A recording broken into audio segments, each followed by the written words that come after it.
This is Autoline Daily, the show dedicated to enthusiasts of the global automotive industry.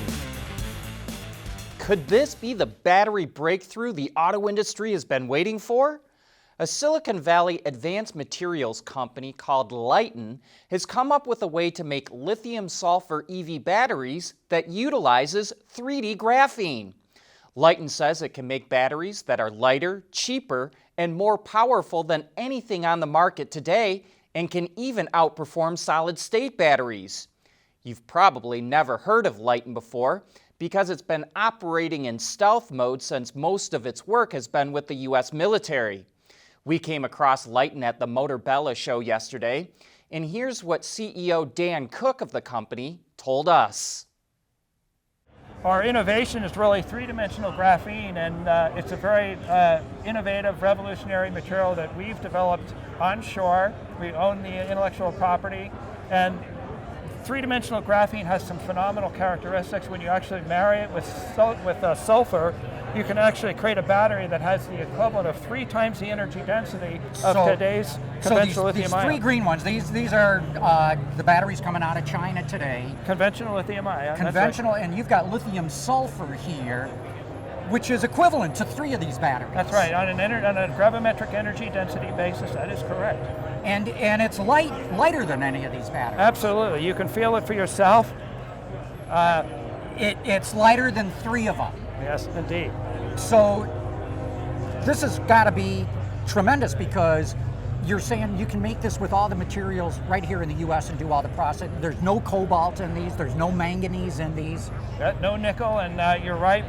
We can make this all domestically using domestically produced materials, and we're the only known, we think, only known U.S. MCA compliant battery to help our both onshore as well as offshore OEMs make the transition from ICE to BEVs. Lyten says its batteries will cost under $80 per kilowatt hour, which is the magic number to make BEVs cheaper than ICEs. It plans to be in production around 2025. Here's our Autoline insight. China currently controls about 80% of the production and processing of raw materials for batteries, including cobalt, nickel, and manganese. If Lyten can deliver what it's talking about, this breakthrough would instantly obsolete all the investment China made in locking up that supply chain because its lithium-sulfur battery doesn't use any of those materials. You can watch that full interview on our website or YouTube channel, along with our other Motorbella coverage in our Autoline on the Road section. In other EV news, GM detailed the 3 electric motors that will power its Ultium-based vehicles. Designed and calibrated in-house, the motors have a wide range of outputs. There's a 62 kilowatt unit used for all-wheel drive assist, a 180 kilowatt unit that's used to drive the front wheels, and a 255 kilowatt motor that's used for both front and rear drive. The 180 and 255 kilowatt units are permanent magnet motors designed to reduce the need for heavy rare earth materials, while the 62 kilowatt unit is an induction motor. The ultimate setup will see the use of 3 255 kilowatt motors in one vehicle, like can be had on the new GMC Hummer EV. In order to keep costs down, GM built the motors as a scalable family, so they share design principles and have similar tooling and manufacturing strategies.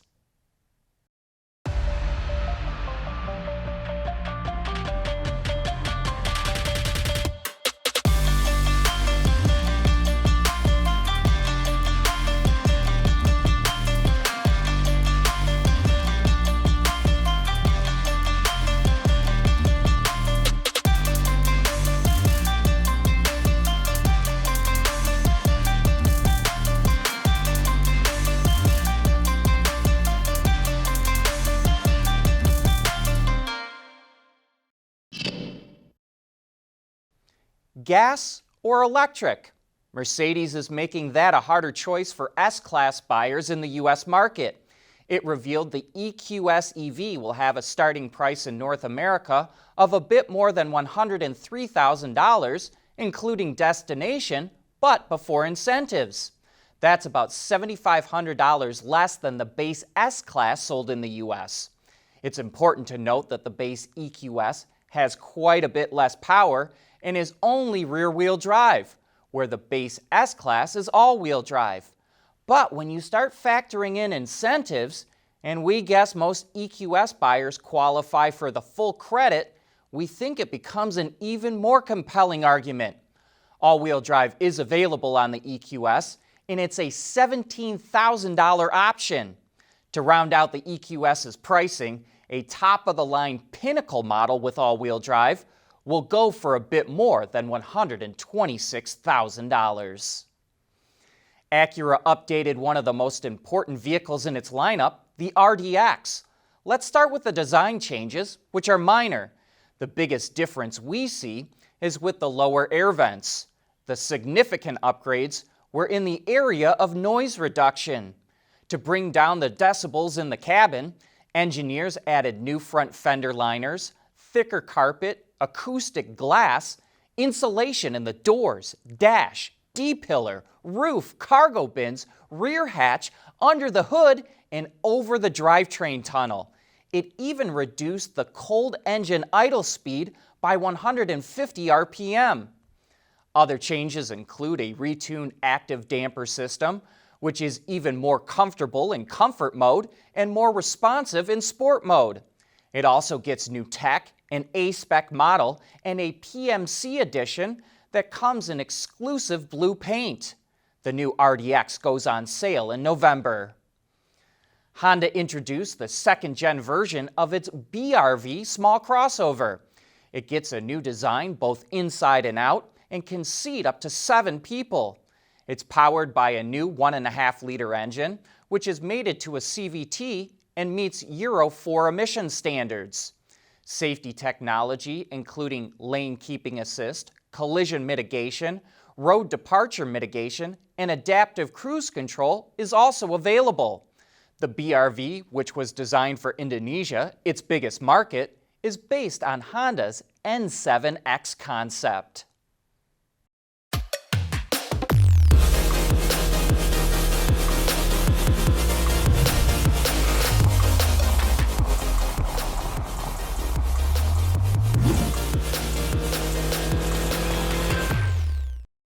We want to know what drives your testing. OTA, connected car, diagnostics, remote testing. Intrepid Control Systems is here to help you work from anywhere. Intrepid Control Systems, driven by your data.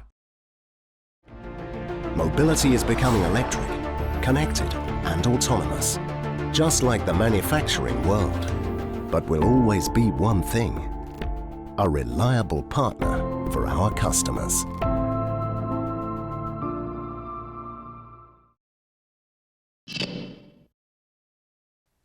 Mike Manley, the head of Americas at Stellantis, is stepping down from his position to become the new CEO of AutoNation, the largest dealer network in the country. Manley, 57, will take over that role on November 1st when current CEO Mike Jackson, who's 72, retires. Manley was CEO of FCA before it merged with PSA earlier in the year to become Stellantis, which is now run by former PSA CEO Carlos Tavares. Seems to me like Manley didn't want to be number 2. May Mobility, the autonomous ride-hailing startup, is expanding to Ann Arbor, Michigan. The company currently operates shuttles in Grand Rapids, Michigan, Arlington, Texas, Indianapolis, Indiana, and Hiroshima, Japan. In Ann Arbor, May Mobility will operate a fleet of 5 autonomous vehicles, 4 of which are Lexus RX 450h hybrids, and an electric shuttle that can also accommodate 1 wheelchair passenger. The service is free and will operate Monday through Friday from 8 a.m. to 8 p.m. in a 2.6 square mile area of the city starting on October 11th. All you need to do is download the May Mobility app to set up a ride. Let's end with something a little fun. Ford revealed it's going to come out with a Raptor version of the new Big Bronco. It's going to be available next year, but that's all we know so far. And that brings us to the end of today's show. Thank you for tuning in.